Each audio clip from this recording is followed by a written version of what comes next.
Striker timnas Indonesia harus efektif saat hadapi Palestina dan Argentina. Dimas Derajat dan kawan-kawan digenjot latihan finishing. Para penyerang timnas Indonesia mulai mendapat latihan dengan intensitas tinggi. Pelatih Sintayong mengarahkan latihan penyelesaian akhir memasuki hari terakhir pemusatan latihan di Surabaya. Waktu yang dimiliki pemain timnas Indonesia tidak banyak. Skuad Garuda harus menjamu Palestina pada FIFA Matchday di Stadion Gelora Bung Tomo, Surabaya, Rabu 14 Juni 2023. Kami latihan pemulihan di set piece. Sebagai pemain depan lebih ke finishing, jadi kami harus memanfaatkan latihan ini. Kalau bisa satu peluang satu gol, kata Dimas Derajat, striker timnas Indonesia. Ada 4 nama yang masuk sebagai pemain depan timnas Indonesia. Mereka adalah Stefano Lillipali, Dendi Sulistiawan, Rafael Struijk, dan Dimas Derajat. 4 pemain ini bakal diandalkan untuk menjebol gawang lawan.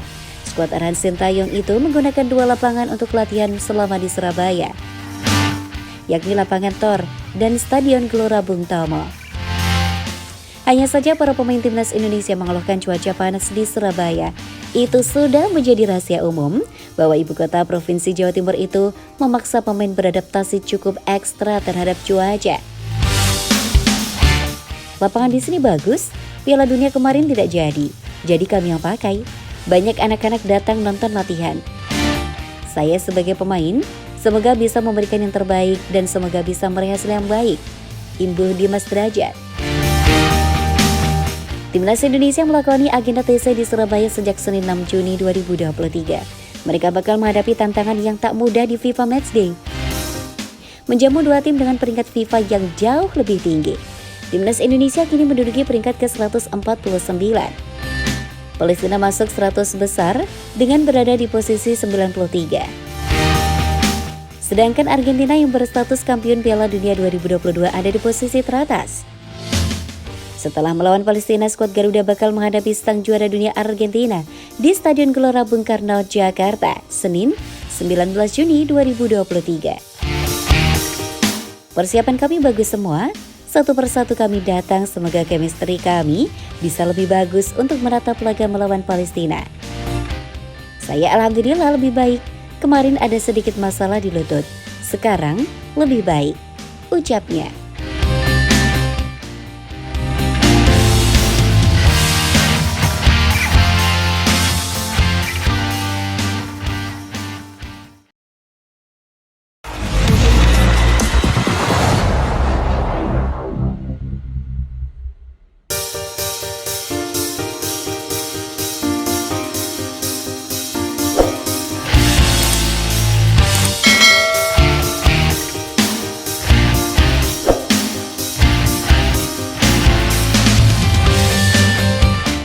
Persija Jakarta belum lepas pemain hingga hari ketiga latihan timnas Indonesia. Sesi latihan timnas Indonesia yang digelar di Surabaya masih belum diikuti semua pemain yang mendapat panggilan. Dari 26 nama yang masuk dalam daftar panggilan, baru 15 pemain yang ikut latihan pada hari ketiga. Timnas Indonesia memulai persiapan lebih awal untuk 2 laga uji coba FIFA Matchday edisi Juni 2023.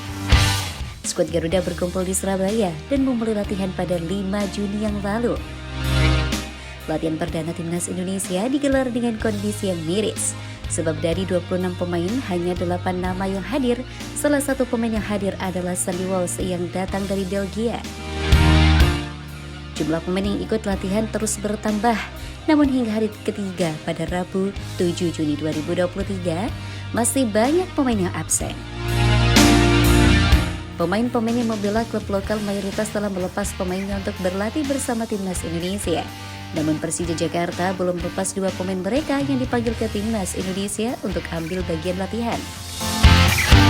Saya sampaikan di sini ada 2 pemain Persija yang masih ditahan, ucap manajer timnas Indonesia Sumarji. Semestinya Witan Sulaiman dan Rizky Ridho ada di sini karena tidak ada kegiatan di klub. Mohonlah mengerti karena kami juga menginginkan adanya chemistry antar pemain. Komunikasi timnas dan klub jangan seperti ini lagi, jelasnya. Sebenarnya bukan hanya Persija yang belum melepas pemain. PSM Makassar juga belum melepas 3 pemain mereka yang dipanggil ke timnas Indonesia. Namun PSM mendapat dispensasi karena memainkan play-off wakil Indonesia untuk Liga Champions Asia. 3 pemain PSM yang mendapat panggilan ke timnas Indonesia adalah Reza Arya Pratama, Yaakob Sayuri, Jens Sayuri. Khusus untuk pemain PSM Makassar, PSSI bisa memaklumi karena mereka sedang menjalani babak play-off AFC Champions League melawan Bali United dengan sistem home and away. Tulis situs resmi PSSI. Sumarji sendiri berharap komposisi pemain timnas Indonesia khususnya dari klub lokal segera lengkap. Sebab selain soal teknis, pria yang menjadi manajer timnas U23 saat meraih emas SEA Games 2023 itu menekan faktor nasionalisme. Semua ini demi bangsa dan negara. Jadi saya mohon pengertiannya, ini dilakukan untuk kepentingan bangsa dan negara, tegasnya. Timnas Indonesia akan memainkan 2 laga pada FIFA Matchday edisi Juni 2023. Tim racikan Sintayong akan berjumpa Palestina 15 Juni 2023 dan Argentina 19 Juni 2023.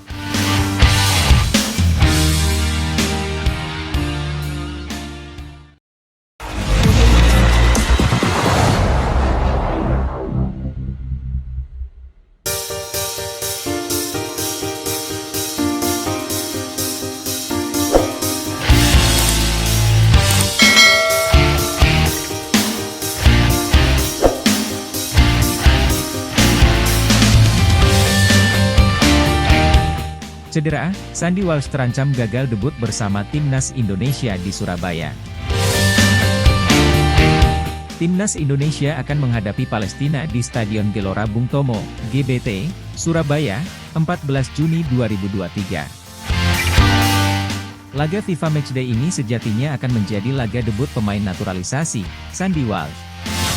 Namun, debutnya itu kini terancam. Sebab, dia mengalami cedera saat menjalani latihan di lapangan Tor, Surabaya, Rabu, 7 Juni 2023, petang waktu Indonesia Barat. Pemain berdarah Belanda sebenarnya mengincar caps pertamanya bersama Timnas Indonesia di Surabaya.